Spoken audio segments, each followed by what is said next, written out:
Hi, I'm Jonathan Mitchell with Richmond Ford, home of the exclusive 100,000-mile warranty. And what we have here is the all-new 2021 Ford Mustang Mach E. Now, we as Ford fans and as Mustang fans have the same question as you. Why did Ford decide to call this a Mustang? Is it simply for marketing purposes, or is there actually some performance capability inside this machine that earns that badge? Well, we intend to find out in this video. So join us as we take a look at the all-new 2021 Mustang Mach E.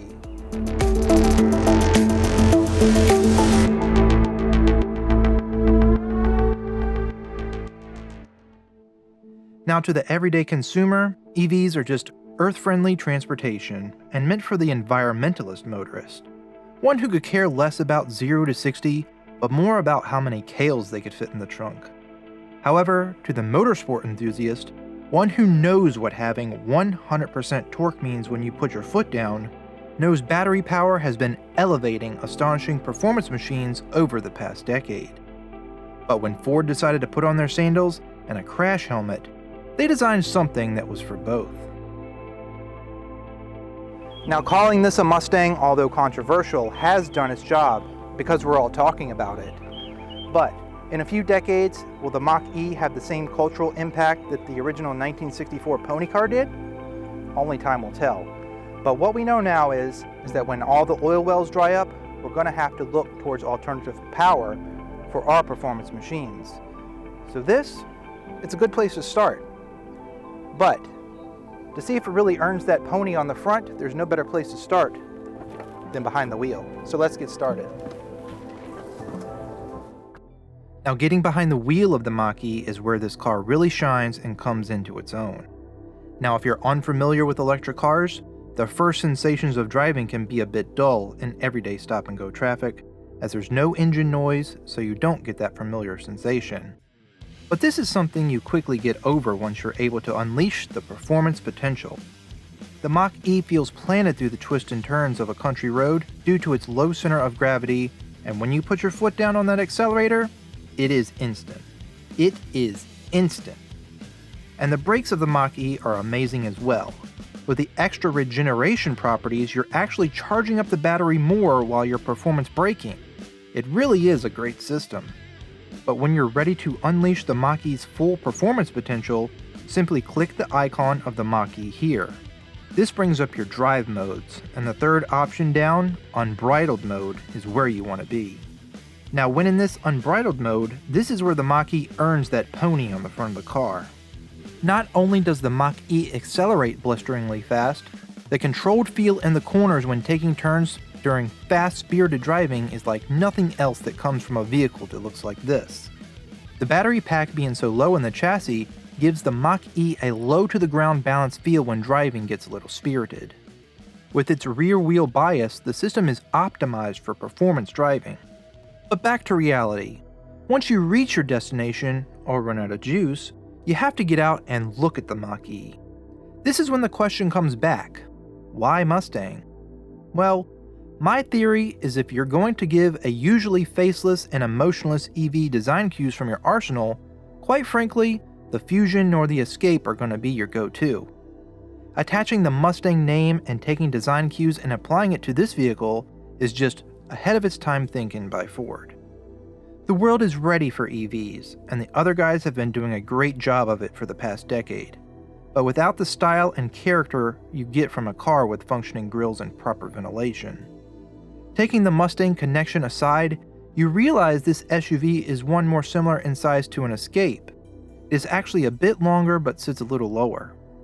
The Mach E has a good amount of ground clearance at 5.7 inches, and that's great because the real world is filled with potholes and speed bumps that most performance vehicles struggle with. The design cues it shares with the Mustang include beautiful LED headlights that sweep back with the lines of the fender, and between them is a familiar shape of a grille indentation. On the upcoming GT trim out later this summer, we will actually get a grille design to set it apart from its stablemates. There are bulging lines across the grille, fenders, and rear haunches that give the Mach E a powerful appearance. And the teardrop fastback design helps not only with aerodynamics, it is another call back to the original Mustang. The blacked out portion here makes the side profile of the painted part appear even lower while retaining the roof height and rear passenger headroom. Around the rear, the LED tri-bar taillight design is shared with its pony sibling and even features sequential patterns. While this look may not be everyone's cup of tea, there's no denying that there is more personality in the styling of the Mach E than most other EVs on the market today. The modern design of the Mach E actually aids in the functionality. As you can see, there's a lack of door handles here on the side. What you get instead is actually a little electronic push button and a pull tab on the front door.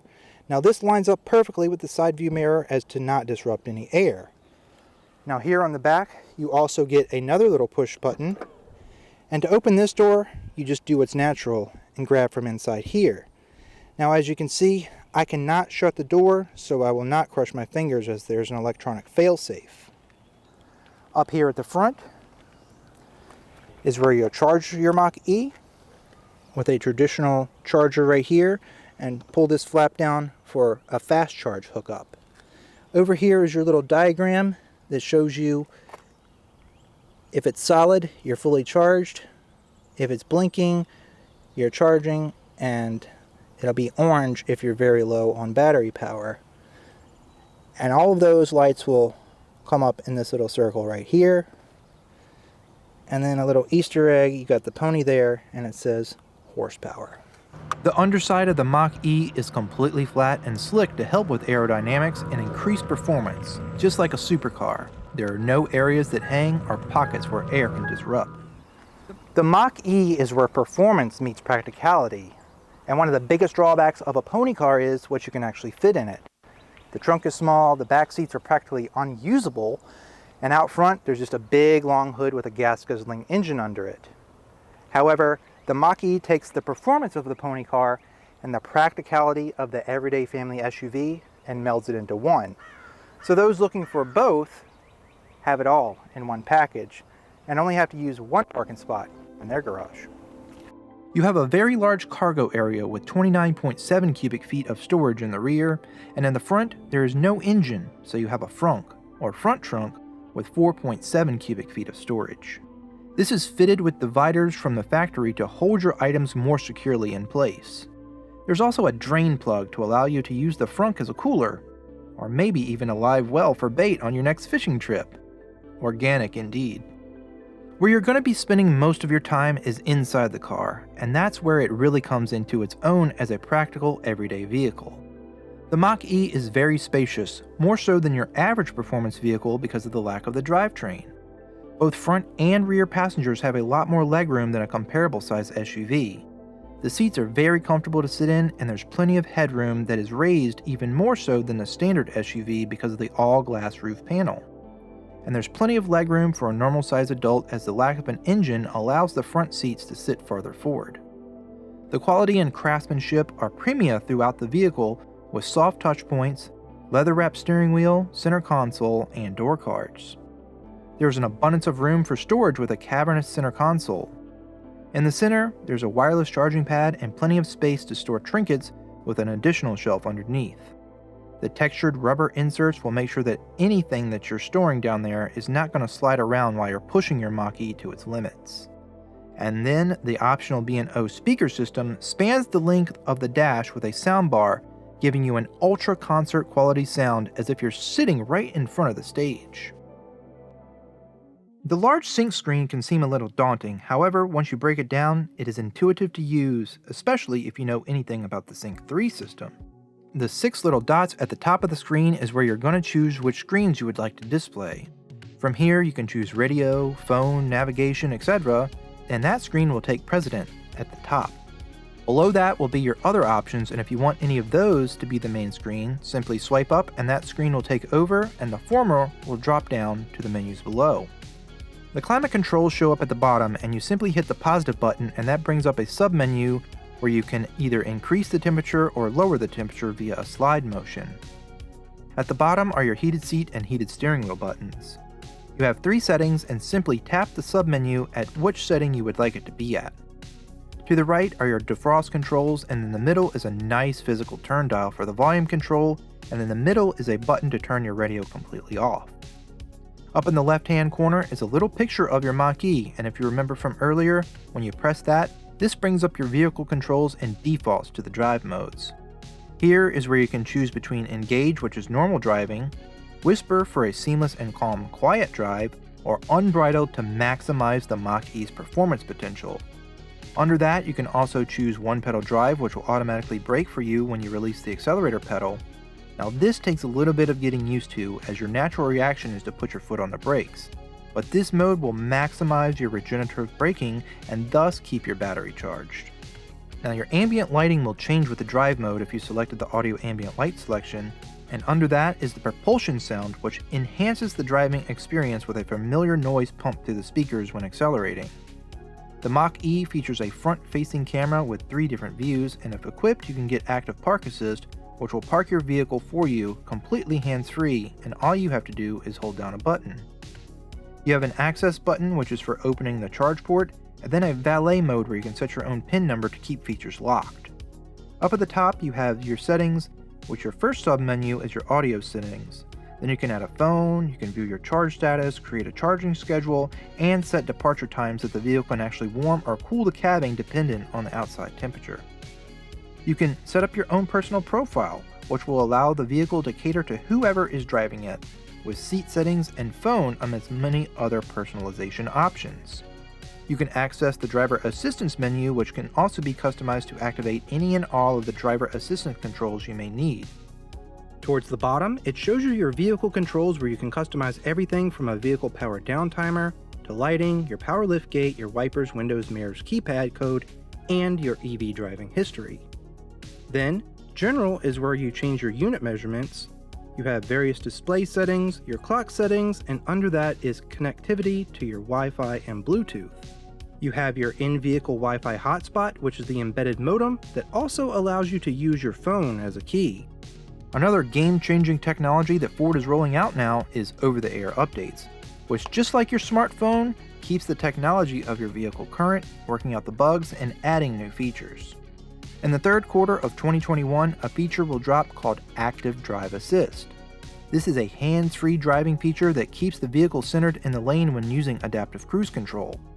The available Active Drive Assist Prep Kit, which you'll want to outfit your Mach E with, includes additional radar and a driver-facing camera. This means the vehicle will already have the hardware needed for Active Drive Assist to work. Under the system updates are your mobile apps, then departure and comfort screen where you can set a schedule to preheat or cool your Mach E before leaving for work or home. You also have 911 assist, voice control, and finally ambient lighting to change the color to set your mood. So as you can see, once you break it down and learn the menu controls, the Sync 4 screen in the Mach E becomes very easy and intuitive to use. Here are the various Mach E trims available with their drive availability, range, and power specs.